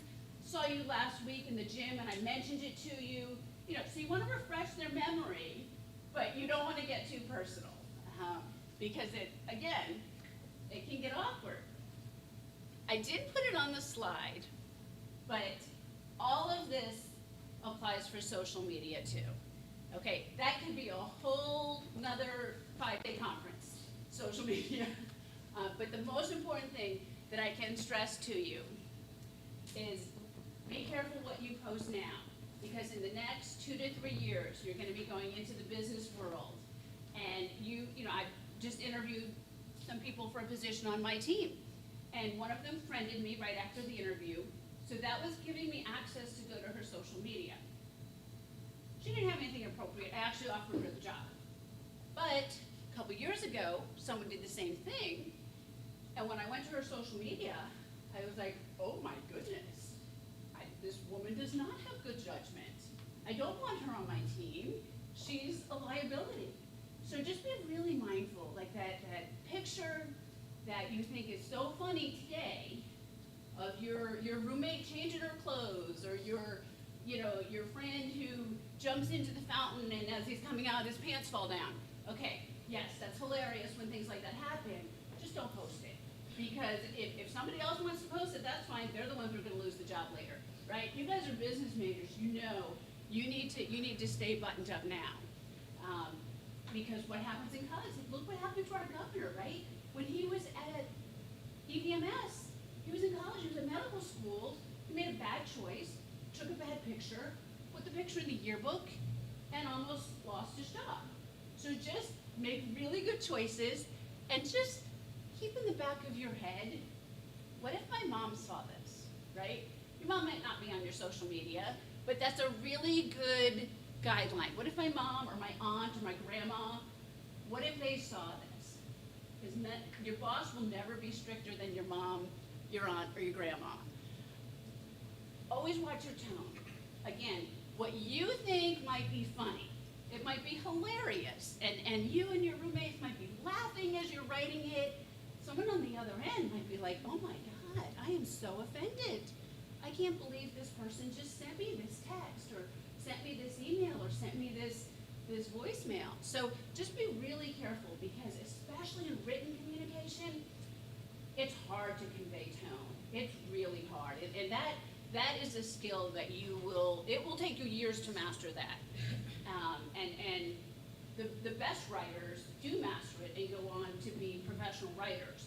But it's a skill that is really harsh. So my caution is to any of you, before you hit send on a letter or an email, if it's really important, read it to someone else or have somebody else read it.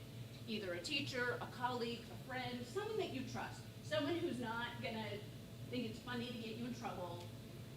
You have to pick your squad, right? Pick your people that you're gonna hang with. But just always watch your tone. Texting for business is very challenging. Very, very challenging. It has made the communications world much easier, but it has also made it much more difficult, because people think they can access you 24/7. So be very mindful if you are sending a text to a business colleague or someone that you're trying to close a sale with, if you're doing it after hours. It has to be so important. It has to be hey, I just got the word from the boss, we're a go on that contract, we can meet your bid, congratulations. I mean, it has to be so important to send after business hours, and especially on a weekend. Because people are so busy, they want to spend time with their families, they want to spend time cultivating their own activities, and they don't want to hear from business colleagues in the off hours, unless it's really good news. Then it's almost okay to send it. The other thing that is imperative, you're going to get texts in the business world that are going to get you so mad, and you're going to be like, ugh, this person's driving me crazy. Don't hit send. Put the phone down, walk away, go have lunch, and then if they're mad at you because you took a little while to answer them, let them know, hey, I was upset with what you said.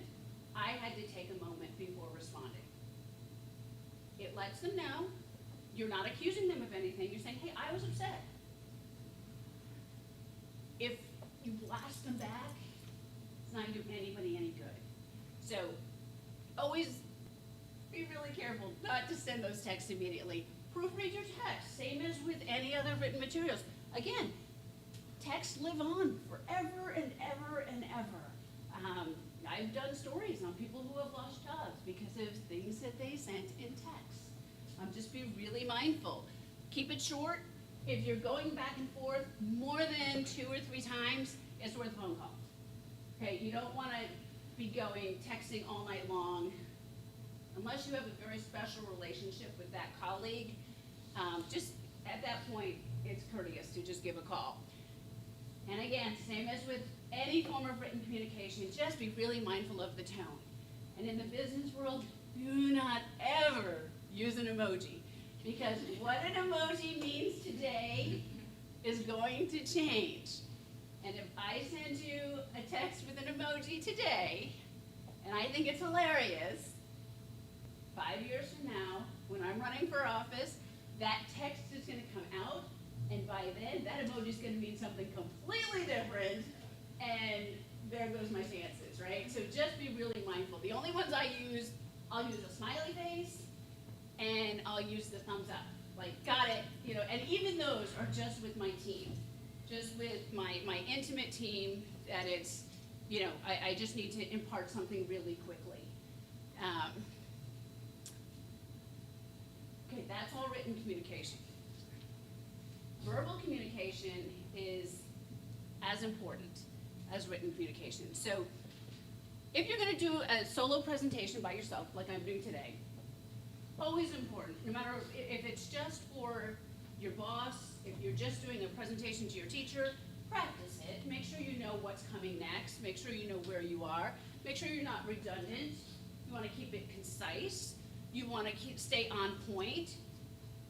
There's nothing more annoying than someone who gets up to give a presentation and starts going in another direction. So I could get up here and, I've been asked to talk about communications and etiquette for business. I could get up here and I could tell you guys hilarious stories about some of the silly people that I met when I was a reporter and an anchor, and some of the silly things they did, but that's not why I'm here. So you wanna make sure that you stay on point to whatever you're asked to present on. Respect your audience's time. You guys are busy, you guys have other classes to get to, you have another presenter coming up. I timed out my speech. Mackenzie told me I had about 20 to 30 minutes and time for questions, so I timed it out so that I'm respectful of my audience's time. Be prepared for questions. Always have your notes with you. Okay, we love technology, but we've all been in situations where technology fails. So I'm not saying that technology is gonna fail today, but if it did, I've got my presentation here so that I would not say, well, I can't give my presentation, I don't have my slides. Always be prepared for sort of the worst outcome, because then you'll be overly prepared. Don't be afraid to say, I don't know. Let me get back to you on that. A city manager, very high-powered job in this market, lost his job because he didn't do that. He made up an answer. He made up the wrong answer. He gave that in a press conference. Turned out, he made it up. He lost his job, okay? So don't ever be afraid to say, I don't know, let me get back to you on that, and then make sure that you do get back to them. So make sure that if someone has asked you a question, you say, okay, before you leave, let me get your email, your text, however you want me to communicate with you, and I'll get that answer to you. And then make sure you do it in a timely manner, the next day at least. If you're doing a collaborative, a group presentation, so your whole team has worked together, we've all done those team presentations where there's that one person that didn't do any of the work, but wants to get all the glory. And they'll refer all the questions to you because they have no idea what the project was, because they didn't do any of the work. They were out at lunch the whole time that you were working on the project. So you don't want to throw them under the bus during the presentation. You want to share the credit because your boss hired this other person for a reason, so your boss thinks this person has redeeming qualities, even if you don't. So you want to share the credit and say, we worked really hard on this together. I took that part of it, and here's the answer to that question. People will always remember if you take responsibility. So if something goes wrong in a project or a presentation or the sale you're trying to close, they say, you know what, we can't hit that mark. We're just not going to be able to do that this year, but let's see if we can get together next year. And if then you say, okay, I couldn't close that deal, but they're interested in doing it next year, I'm going to be the one to close the deal next year, right? So take the blame, take the responsibility if something does not work out the way you expect it to, because then you're the one who gets to then make it work out in the future or with the next client that comes along. And don't hog the spotlight. If it's a group presentation, make sure that you say, well, my colleague Ann worked on this part of it, I'm going to have her present that. Make sure that you do that ahead of time. Again, you want to present a team. When you're in the business world and you're making a presentation to a potential client, you want to make sure that they know that you've got a team. If I get sick and I go down, my team's got this, right? Nobody wants to think that they're hiring one person. They want to think they're hiring a team. So you want to make sure that any presentations you do as a team, you highlight that. And you say, okay, Susie does this, Ann does this, Liana does this, and they know, okay, that team's got it. If Priscilla goes out sick, they'll all work a little harder, and they've got it. And especially, I think we learned a lot about that in the last couple of years. Always being able to jump in when somebody couldn't come in and fill in. So it's critical. Along with verbal communication, there's the nonverbal, right? There's the body language. Again, this could be a 3-day session on body language. This is just really boiled down. So if you're a presenter, make sure your audience knows, hey, I'm really interested in you guys. I'm really vested in where you are in your lives, and I want you to have this information. If you are an audience member, you want the speaker to know, hey, I'm interested in what you're saying. Best way to do that, eye contact, right? If I'm looking at you, you're looking at me, we're connecting. Worst way to do that is I'm on my phone, unless you're taking notes. I'm checking my phone every few minutes. That would be pretty disruptive if I kept going over here and checking my emails or checking my phone. If you have to do that in a presentation, if you're saying, hey, I've got this huge deal in the works, I'm waiting for the go, and it's time sensitive, I have to know by noon, let everybody know ahead of time and just say, I'm gonna check my phone a couple times during this meeting, but that's the only reason why. I often will let people know, hey, I'm waiting to see if someone can pick up my son.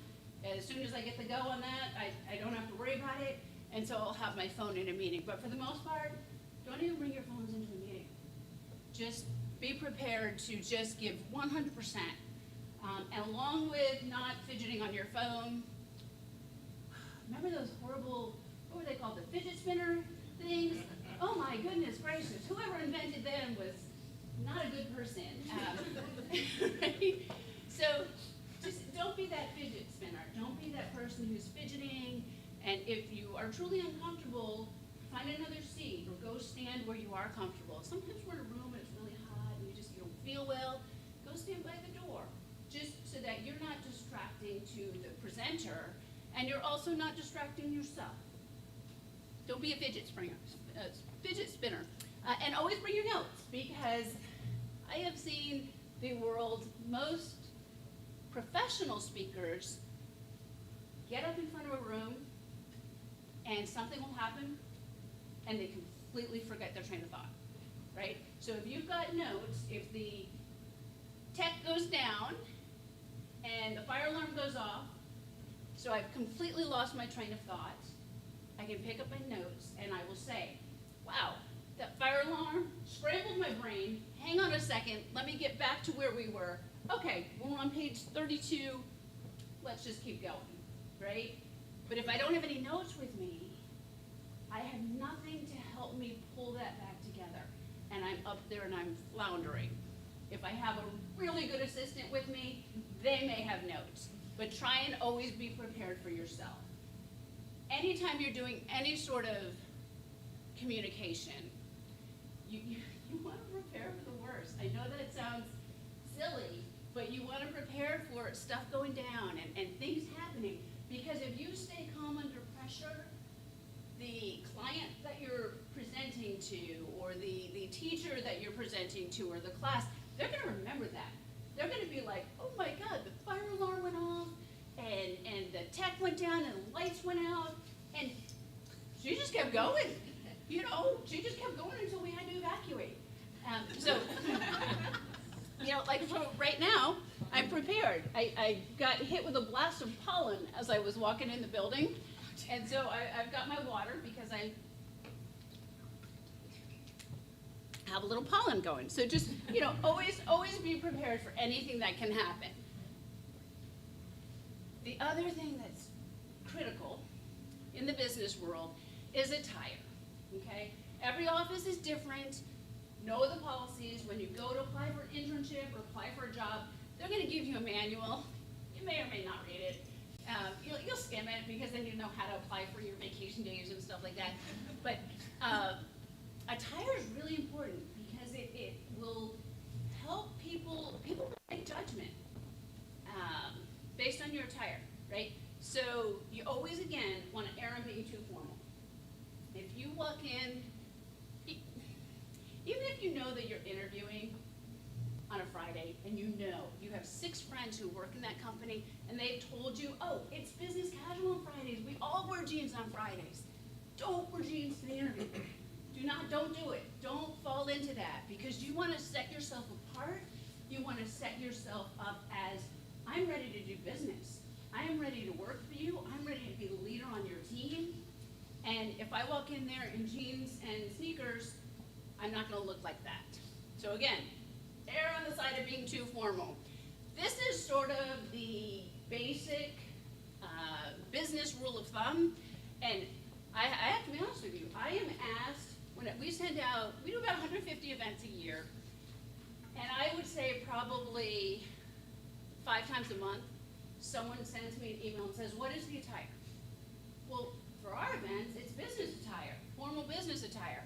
So suit, tie, dress shoes for men, women, a suit or a dress like this, a suit like this, and dress shoes with a heel. That's business attire. That's formal business. You would do that if you were doing a presentation, if you were going to a formal presentation, if you were part of a big sales meeting. Again, you want to appear like you've got it all under control.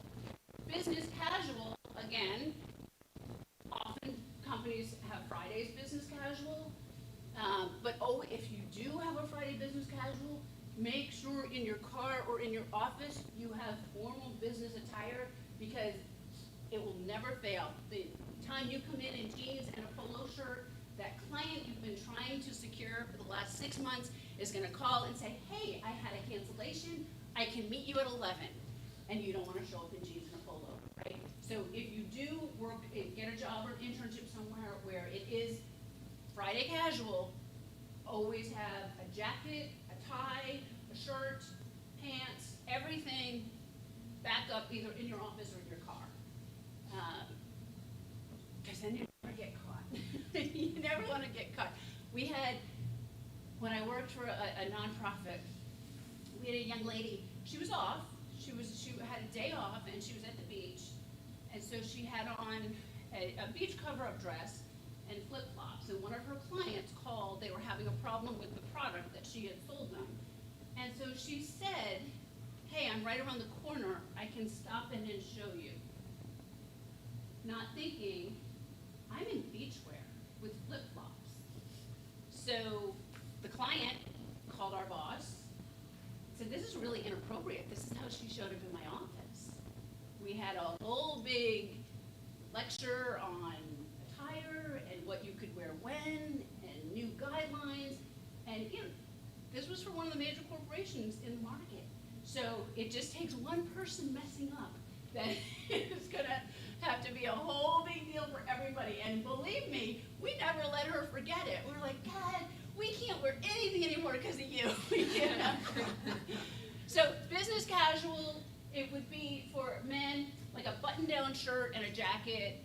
You don't need to wear a tie for business casual for men. Women, same thing, a jacket with a dress or dress pants. And for business casual for women, you can go with like a wedge heel. You don't necessarily need a heel. So business casual would be if your team is going on a conference. Okay, conferences are usually business casual. You always want to have the formal business attire with you, but chances are a conference would be business casual. Casual, you could do khakis and a golf shirt, casual shoes. Again, business world, no sneakers, or whatever they're called these days. I'm sure that I'm dating myself calling them sneakers. And then for women, casual dress or skirt with a sweater, wedges or flats. And again, making sure it's appropriate. So the most important thing to remember when you're dressing for an office, would your mom approve? Would your grandma approve? Would your aunt that always nags you approve, right? You want to make sure that you're not showing more than you want to show anyone, and that you're dressed appropriately. You'll never not get a job because you're dressed too formally. You will never be discounted for showing up in a suit and tie. Even if you feel like an idiot showing up in a suit and tie when everybody in the office is in jeans and polos, you will never lose points for that. If it's the other way around, everybody's in a suit and tie, and you show up in jeans and a polo, you're going to be crossed off. You're not going to get a call back. Virtual communication. Okay, so this is sort of the new world. You guys are much more prepared than the rest of us were for this, but everything is still exactly the same as a regular in-person meeting. Everything is identical. You need to have your notes. You need to be prepared. You need to be able to say, I don't know the answer to that. Let me get back to you. Don't look it up while you're on the Zoom, unless the person you're on the Zoom with says, hey, let's look it up and see if we can find that answer. When you are doing Zooms, the difference between doing them for a college class where you're just receiving the information and when you're doing it for business where you are giving and receiving and you may be presenting, you need to make sure that you look really good. You need to make sure you look really professional. So always check your lighting. You can buy a ring light. They're like $20 off Amazon. Check or blur your background. Nobody needs to know what's going on behind you or what the pictures are on your wall. Raise your monitor to eye level so that you are, again, looking at people in the eye, whether it's virtual or in person. You want to be eye to eye. Remove any distractions. Put the puppy in the other room. And again, business attire. The only difference on virtual is you can wear your slippers. Your footwear is optional.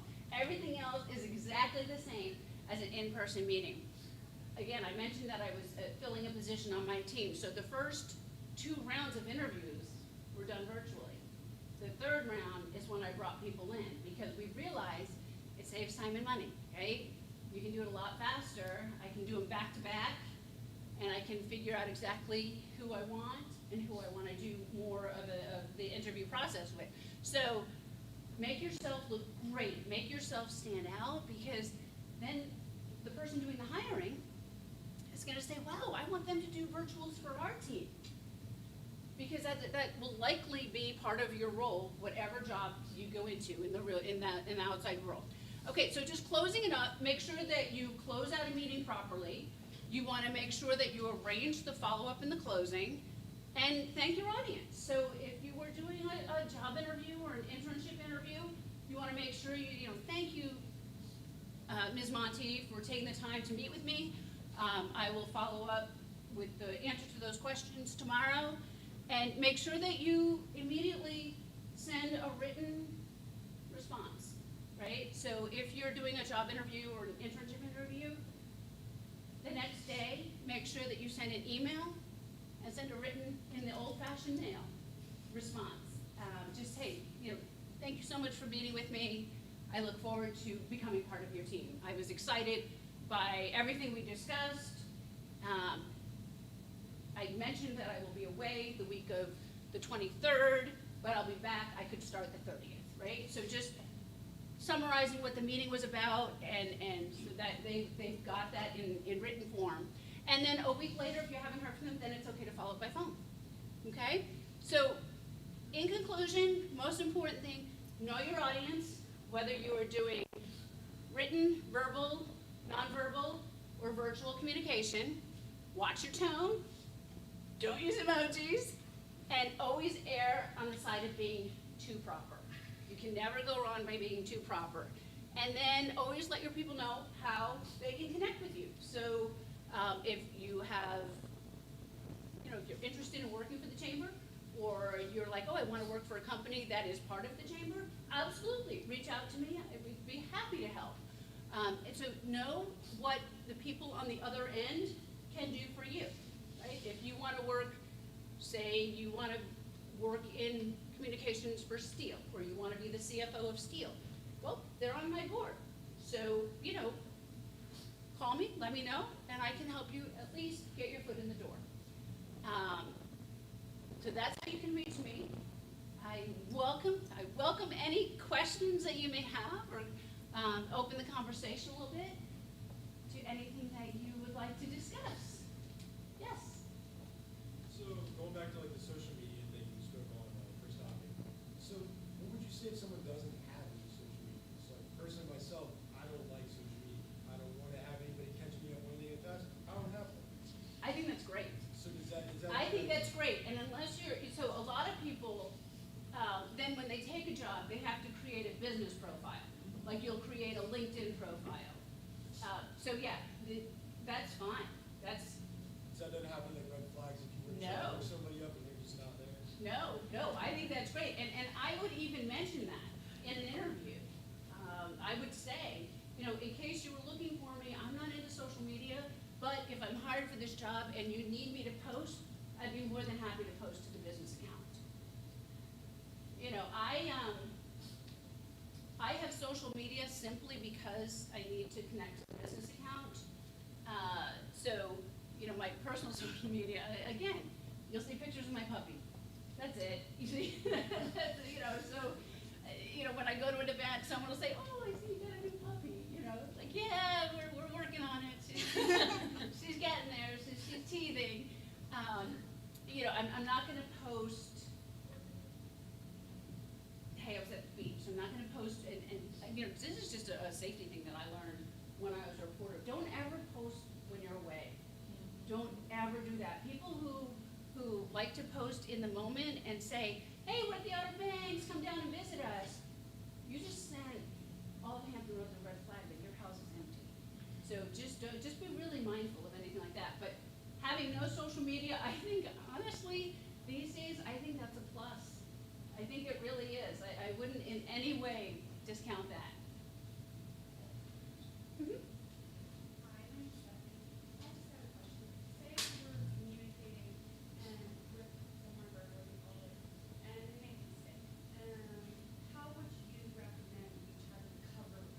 Own it. Own your mistake. We are all human, right? We all make mistakes. Own it. Say, oh my goodness, I can't believe I quoted you $10,000 for that sponsorship. It's supposed to be $50,000. I made a huge mistake. My boss caught it. My error. Let's see what we can do to make this better. Yeah, just first and foremost, own it when you make a mistake, as we all do. My boss is notorious for mispronouncing people's names. So he'll be up at the podium, and he will, you know, the mayor of Virginia Beach used to be Mayor Sessoms, right? And my boss could not say his name, and so he always said Sessoms, right? And so we're like, oh, we coached him the whole bit, and every time he would say Sessoms. And so, you know, he owned it, and he told the mayor, I can't say your name. I have, you know, there's some reason I just can't say it right. But just, yeah, if you misquote something, or if you call someone by the wrong name, just absolutely own it. This is actually funny. I was setting up for our Portsmouth State of the City that Dr. Miller and I were just talking about, which was yesterday. And I had a state senator call me. So my boss's name is Brian Stevens. So the state senator needed to get in touch with Brian, and so he's like, well, I need Steve's number.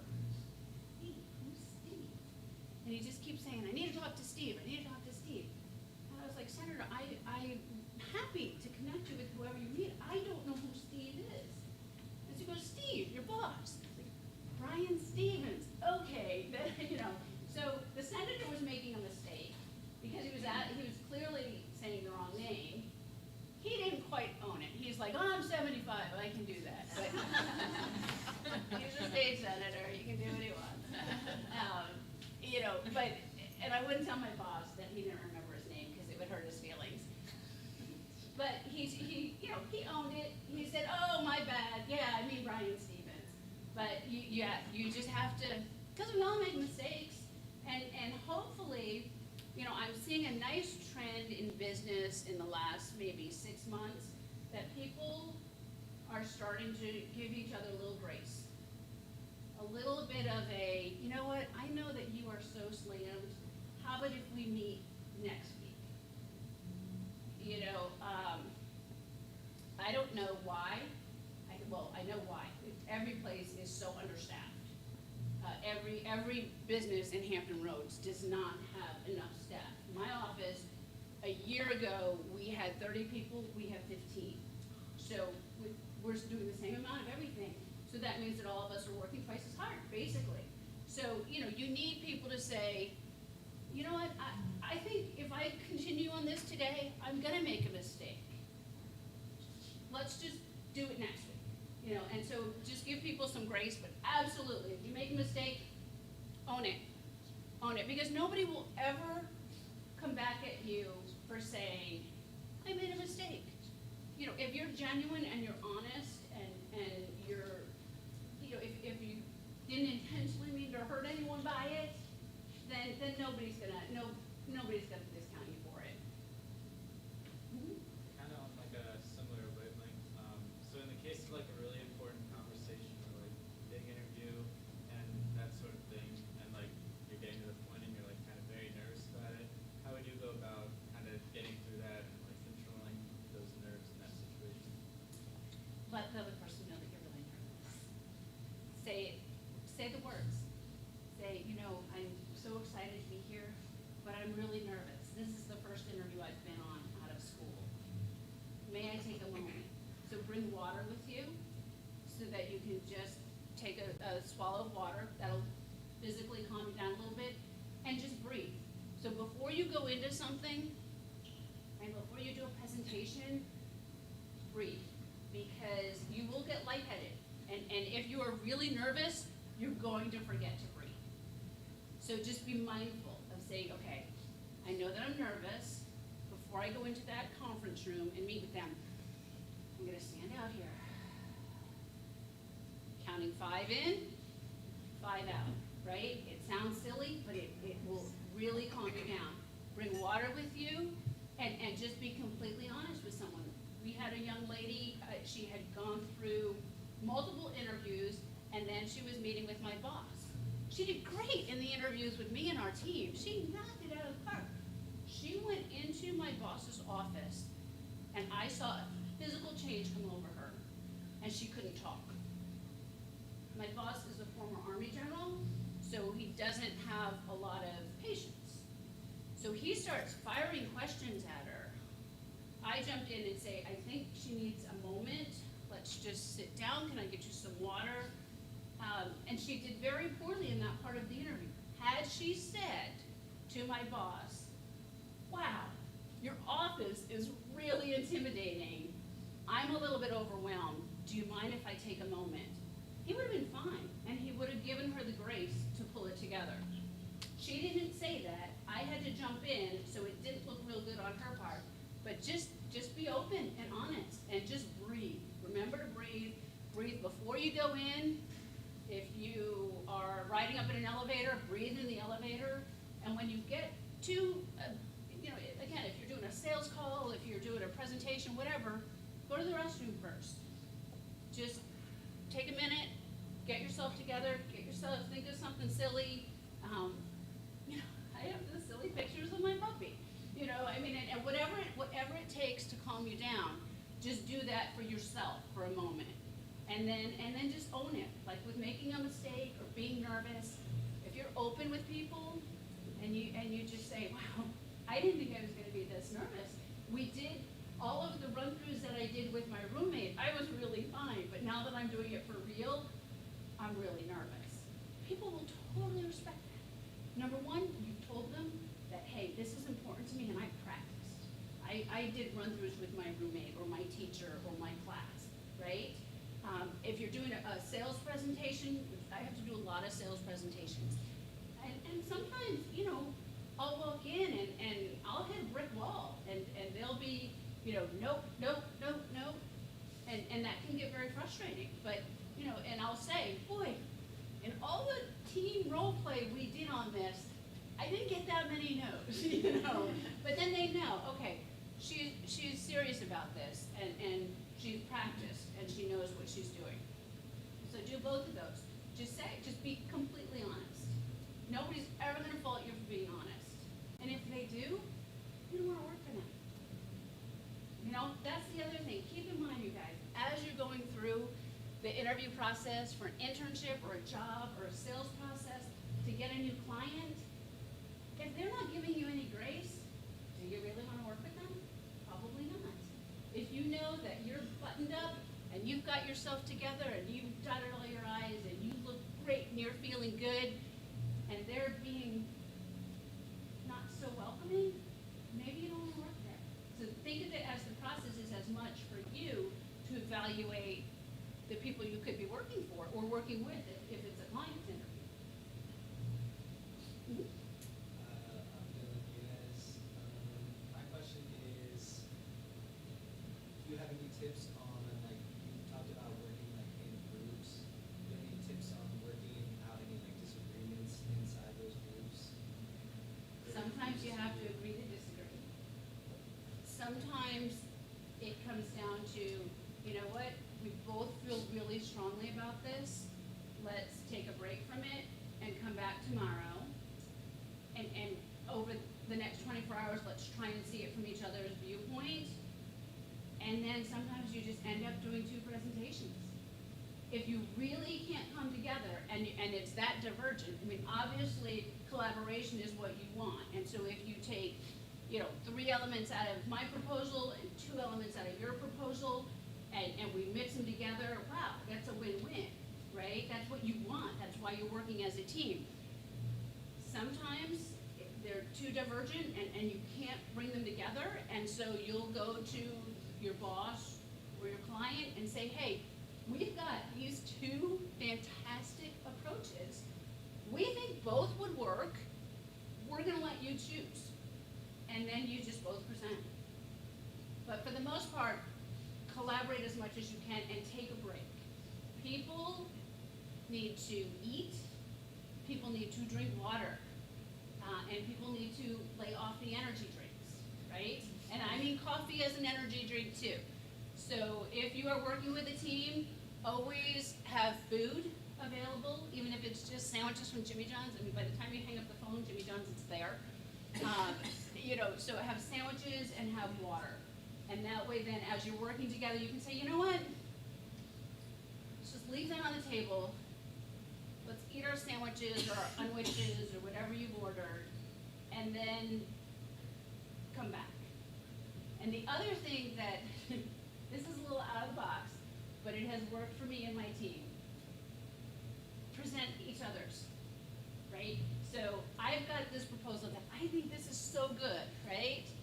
And you've got this proposal that's so good. So we present it to each other, we can't come together, we're gonna take a break, we're gonna eat our lunch, we're gonna come back, I'm gonna present your proposal to you, you present my proposal to me, and you'll be able to pull out the best parts of each. It's a little out there, but it tends to work if you've got a team that really wants to collaborate. Sometimes you got a person on the team who doesn't want to collaborate, and they want to be a solo flyer, and again, your boss has put them on a team for a reason, and that's when it gets sticky. But always try to collaborate, and then worst case scenario, 2 presentations. Oh, that's a good question. Yeah. Hi, I'm Elise Blair. My question is mainly about networking. So I know that in the business world you find yourself networking a lot for yourself or for your business, even in like outside of the professional setting.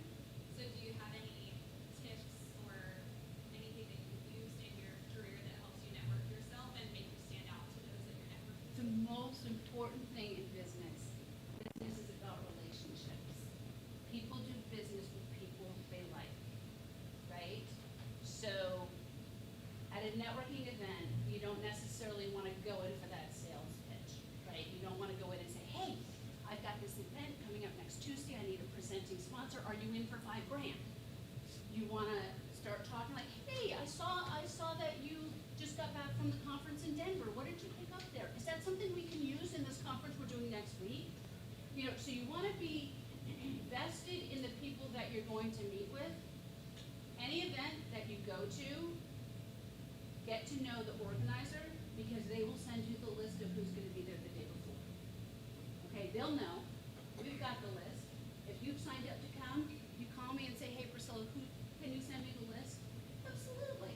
You look through that list and say, okay, I want to meet with ADP, I want to meet with Steel, I want to meet with Centera. Those are the 3 companies need to make contact with at this event. So, okay, they're gonna be at table 16, table 23, and table 15, right? So I get to the event early, figure out where they're gonna be, and then I make sure that I know who from that team is going to be there. So, say I wanted to get a job with Optima Health. Like, okay, good.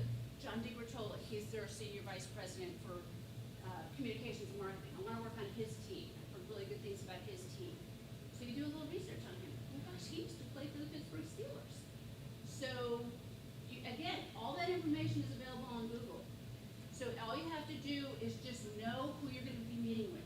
Do as much research about who you're meeting with, and figure out in your head before you get to an event what your outcome is. Do I just want to meet people?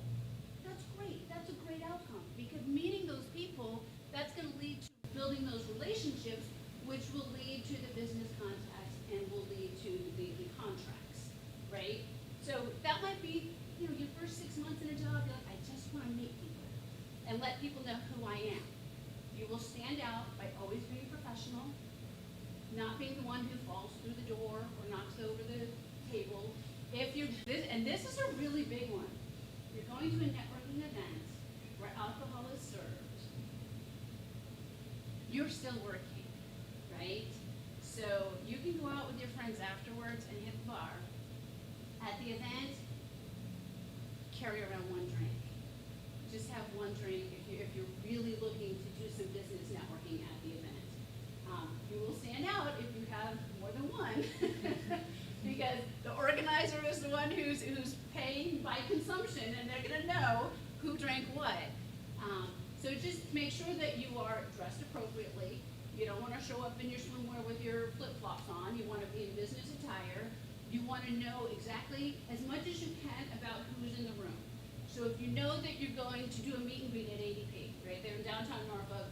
They often have hiring events.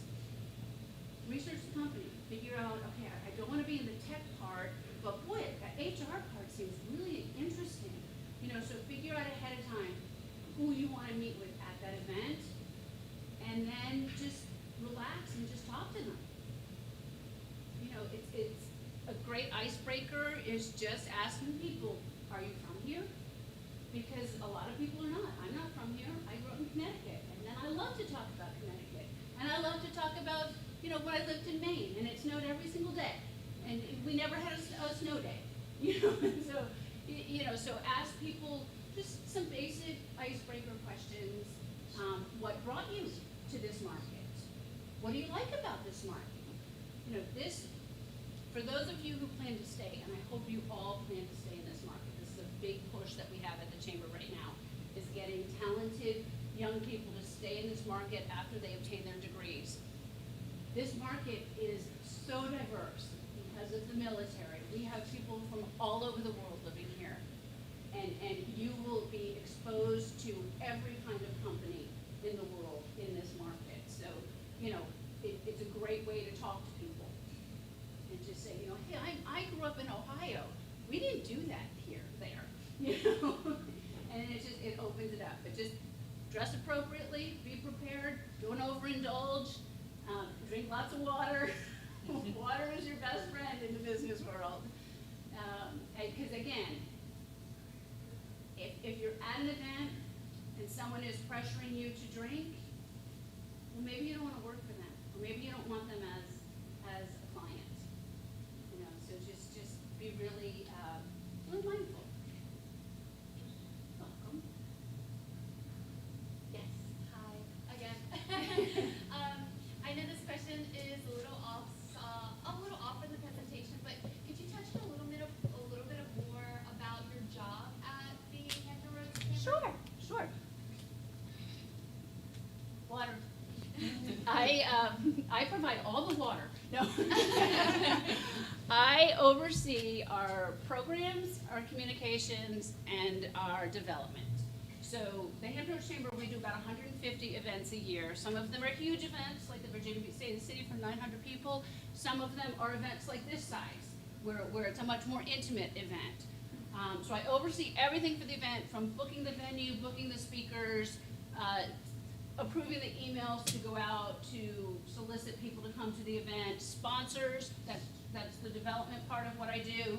I get all the sponsors for what we do. I work on our strategic partners, who are the companies that have really invested in the chamber, just like you guys have here on campus.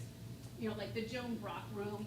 You know, you have buildings and rooms that are named for people who invested, right? You've got the Town Bank Arena. Town Bank invested heavily. So same sort of thing with the development that I do, and that if any of you are interested in development for a nonprofit, it's very similar. You have a product to sell, and they get sponsorship, be it their name everywhere. So then along with that, I do all of our communications. So we do a printed newsletter 4 times a year. We do a e-newsletter twice a month, and then we do emails every single day. And we do social media. So, you know, we keep our members informed as to everything that's going on and everything that we've done. What I like to do for our event write-ups is let people know, hey, you didn't make it to this one, here's what you missed, so that they're like, oh my gosh, I have to go to the next one, right? So if somebody wasn't able to come to Mayor Glover's State of the City yesterday in Portsmouth, they read my write-up and they're like, oh, when's the next one? Okay, Mayor Duman's doing it May 24th. I have to make sure that I'm at that one. And then you have people like Dr. Miller who compare the chicken at each event. And so, you know, I oversee, you know, and part of what we do too is we're always looking to bring new companies into the chamber. So our membership department works heavily with that. But as they're bringing in new members, I'll go and do presentations to the potential members on here's what the chamber can do for you. Here's what we can provide. Here's how we do. We have a lot of networking events where it is just morning coffee, and there's no program set up, and it is just for all the new members to just get in a room and have a cup of coffee together.